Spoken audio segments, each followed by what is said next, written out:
Marijuana will destroy your life. Now you're probably asking yourself, who am I to tell you how marijuana will affect you in your life? Let me bring you back to when I was 13 years old and I first smoked weed. One of my buddies had a sleepover. We were actually in a basketball tournament together, and we snuck out at about 2 a.m. to go to the starting varsity quarterback's house. I didn't know, I was innocent, I didn't know what was going on. So we went over there, everybody's scrambling around, and I don't know what's going on. Little do you know, they're setting up the bong, weed. I didn't know what it was. I didn't even know what the thing was. I was like, what is that? They were all hitting it. Peer pressure started to come, so I hit it. I didn't feel anything at first, so I hit it 2 more times. And next thing you know, I was gone. I was out of there, I was gone. You know, that experience in 8th grade kind of scared me away because I was so high. So during my sophomore year, kids started to smoking. You know, I didn't partake in it. I was trying to be a college athlete, so I was really strict on that kind of stuff. I didn't drink, I didn't smoke, I didn't do any of that. I didn't vape, I didn't do any of it, and I didn't want to do any of it because I knew that my future self should not be the person to do that kind of stuff. Little do you know, time passes, all my friends start doing it. And if you are 18, 19, 20, 21, you know that in high school, especially during these times, I'm 21 right now, weed started to get normalized. Vaping started to get normalized. Towards the end of my sophomore year, I started smoking a lot. Every weekend, fast forward to my junior year, every day, senior year, every day.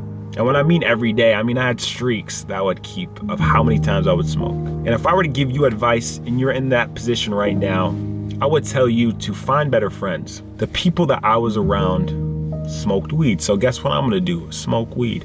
I thought it was cool. You know, I'd meet new people, I would meet new friends, but those friends were not bettering my life. I was in high school, I was trying to be a college athlete, I was trying to get to the NFL. Those people were not helping me get to that goal. And now that I look back at it, I wish I hung around less people. I wish I was not friends with everybody. You know, in high school, you wanna be friends with everybody. In college, you wanna be friends with everybody. If you wanna be exceptional in any part of your life, you're not gonna be like everybody else. Everybody else parties, everybody else drinks, everybody else smokes. But if you wanna be good at anything, if you wanna be great at anything, you can't be like everybody else. So sophomore year, junior year, senior year, I was a smoker. I smoked marijuana all the time. Leading into college, I started to smoke even more. I did not see how it was affecting my life. I didn't see it. When you're addicted to something, you don't know you're addicted. I was coming up with every excuse in the book. THC is not chemically addictive. I could quit anytime. Those two things right there kept me smoking. Because I could quit anytime, because every time I would quit,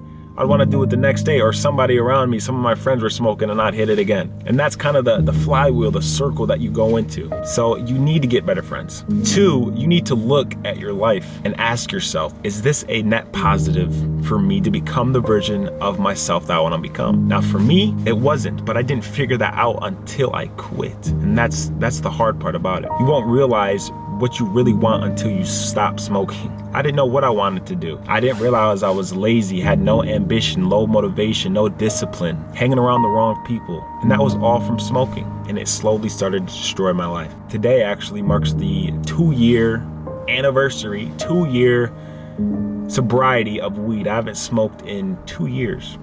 It feels good, you know? It feels good to, you know, separate yourself from something that was your identity. You know, people knew me for smoking all the time, you know. They knew I was high all the time, which is not a good identity to have. So if you're watching this video and you're hanging around the wrong people, if you're watching this video, you have ambition, you have drive, you have motivation to be successful or to start down the path of success or to just be a better person, I suggest that you stop smoking weed. And I know if you relate to me, your anxiety, your depression, your sadness, your emptiness, your low motivation, it hurts. And you probably don't know what it's from. You probably don't even realize it. If you give it time, if you say no to the people around you, if you start separating yourself and becoming a better person, I guarantee you'll start to find your path, you'll start to find your footing, and you'll become a better person. In my opinion, if you smoke, you gotta quit. You gotta stop. Get people around you who can help you out. I helped one of my friends stop smoking, and it's been almost 3 months, 4 months that he hasn't smoked, and you know, he's doesn't have brain fog. He's motivated again. Has this path and drive that he wants to be successful. He didn't really have, he had it, but it was suppressed by the weed, by the marijuana. If you're struggling, just comment below. I'll reach out to you, I'll reply to you. I hope that you take some value from this video of me telling my story, and hopefully some of these points can relate to you. So with all that being said, I hope you enjoyed this video. Go ahead, subscribe, hit the like button, share this video if any of your friends are struggling with this, or you want to share this with somebody important in your life. So again, do not let weed destroy your life. Become the best version of yourself.